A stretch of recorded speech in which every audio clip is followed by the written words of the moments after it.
Hey, gang, you are listening to Loan Officer Freedom, number one podcast in the world today for mortgage loan officers. My name is Carl White. I am running solo today as your host. And I was just in the process of writing a little article or an email. I haven't decided which yet. And I thought it was a topic that just couldn't wait to be sent out. So I want to record it here as a podcast. And what it is it's online versus phone applications. In other words, when somebody wants to apply for a mortgage with you, do we do it online? Like, do we send them a link, or do we get on the phone with them and take the application over the phone? And this is a great question on which works best, right?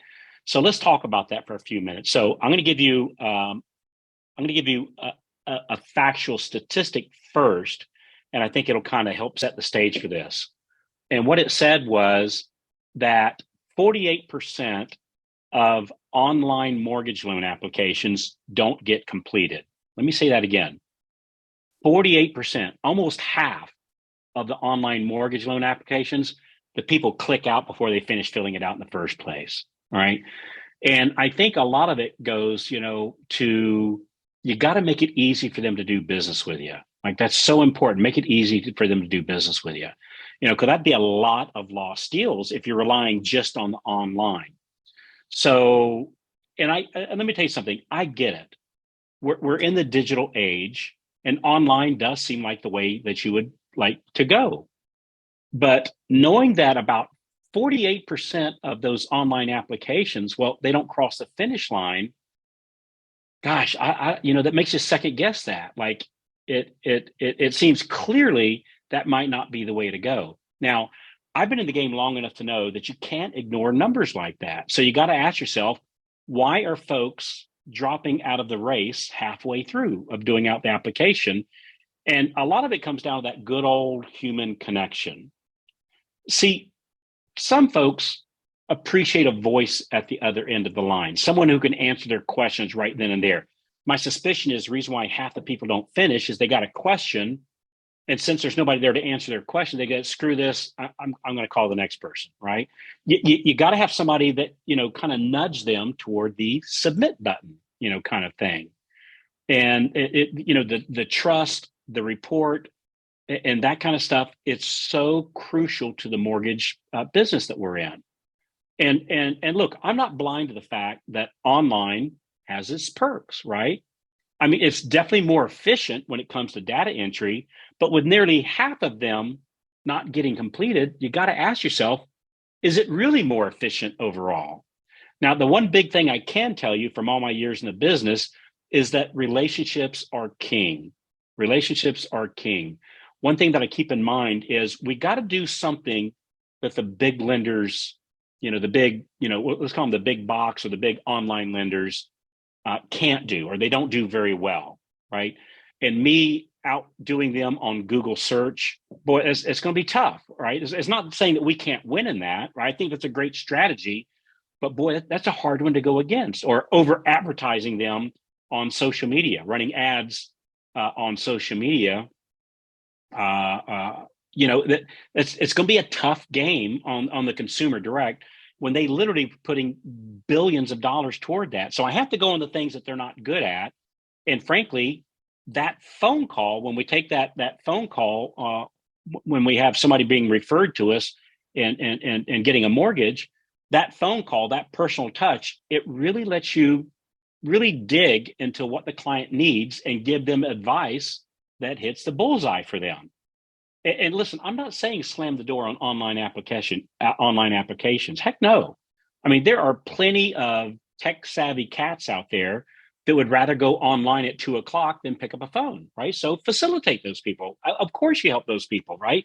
Give them an online option. But given the abandonment rate, maybe it's time to consider a phone first approach, right? So my own personal approach is to get them on the phone, using the phone number that the referring agent, or maybe I've been marketing to my past database, that when I get which, by the way, just kind of a side note, most of the referrals we get, most of the closings we get from our past database isn't their loan. Most of the closings we get from our past database is their friends, family, and coworkers that refer to us, right? So kind of an interesting note. So anyway, my own personal approach is to get them on the phone using the phone number that the referring agent or the past database client gave me, and get them on the phone. And then we tell them, like let's say I'm talking to borrower, I don't know, prospect Lisa. So, hey, Lisa, I can take the application one of two ways. I can give you a website to go on so that you can fill it out online. Or what most people do, I can take the application right here over the phone in just a few minutes, which is best for you.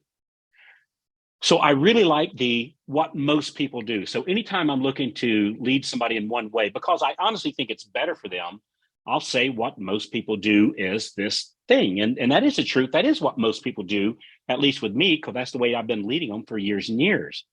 And I find that using that approach, it gives them the choice, right? It's their choice. It's whatever they want to do. If they rather take it online, awesome. If they'd rather do it on the phone, because that's what most people do, it's a little faster, and they get their questions answered live while we're doing it. It gives them the choice, yet leads them in the direction. Well, frankly, that has a 52% higher completion rate, right? Which means more closings for you, and for them, it means a better experience also. They're not getting frustrated and bailing out. So the bottom line is understand your customer, connect with them in the way that feels comfortable. And remember, this is not a one size fits all world. So you got to be ready to roll with the punches and adapt as you go. But you need to do it with accurate information that helps you and them best. And knowing that 48% tap out before they finish online, boy, that's just really good information to know. Just in closing, some people say, well, Carl, well, what if I'm with another client?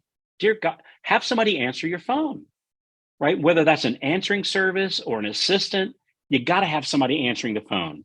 What's that stat? I think it's 79. I think it is 79% of people close their loan with the first loan officer they talk to. So you want to be that first loan officer. You don't want to be the first voicemail that they get.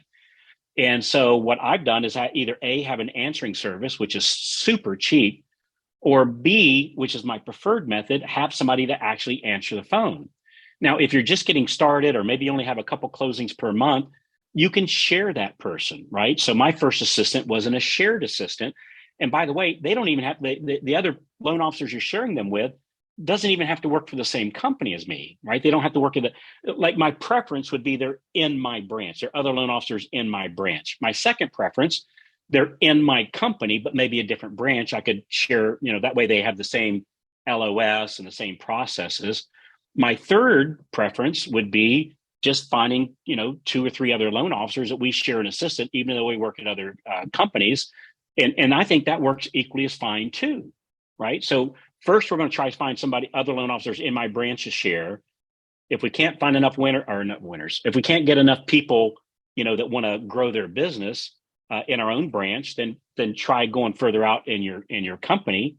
And then if you can't find enough people in your company, well, then go outside your company and look for a couple buddies to share an assistant with, right? And because like if you're closing like 2, 3, even 4 loans a month, you could share an assistant with 2 or 3 other like loan officers that are also closing 3 and 4. Heck, you probably wouldn't even be able to tell that you're sharing an assistant, because closing, I don't want to say that few to make it sound like a small number, but in the big picture, it is that closing that amount of loans, an assistant could easily be helping another 1 or 2 loan officers. And, anytime you need something, they're going to be able to help you, because they're not on the phone that much when they're only working with 3 or 4 clients, right? So you could easily share that person with another 2 loan officers. And then as you exercise that strategy of having an assistant, and you're able to take more of the applications and do more prospecting because you're freed up, well, then you'll close more loans. And at some point you'll tell the other, 2 or 3 people that you're sharing that assistant with, hey, I need more of my assistant's time. And so you let one of the other loan officers that was using assistant, you kind of cut them loose. And now they know what to look for in an assistant, because they had a very successful one, which is one that you found. So I recommend you find the assistant and tell the other loan officers that you're sharing that person with, hey, you can use this person for the time being. And as we grow our business, each of us well, you might want to go look for your own. And because as time goes on, I'm probably going to be using more of this assistant's time, which will be true. Because once you get to about, I don't know, and it depends on how much of the work they're doing, but say 8 to 10 closings a month, you're going to want your own full-time assistant, especially if they're helping you on the front end, like taking the applications as well as chasing the conditions on the back end. But yeah, a little bit of a bunny trail there. But you have got to connect with the people. You have to be able to take an application by phone, offer the online, right, to those people that want to take that, of course. But you definitely want to lead them into doing it on the phone. If at all possible, it'll have they'll be able to have their answers answered real time. It'll be faster. It'll be more accurate, and it'll help you build rapport with them, which is one thing, doing what the big lenders, can't or choose not to do, or what they don't do very well. So I think that's about it. So hope you found this helpful. And hey, do me a quick favor. Forward this to 3 of your favorite loan officer friends. And I promise you, they'll appreciate it. I'll appreciate it. We always appreciate those reviews. That helps us get the word out.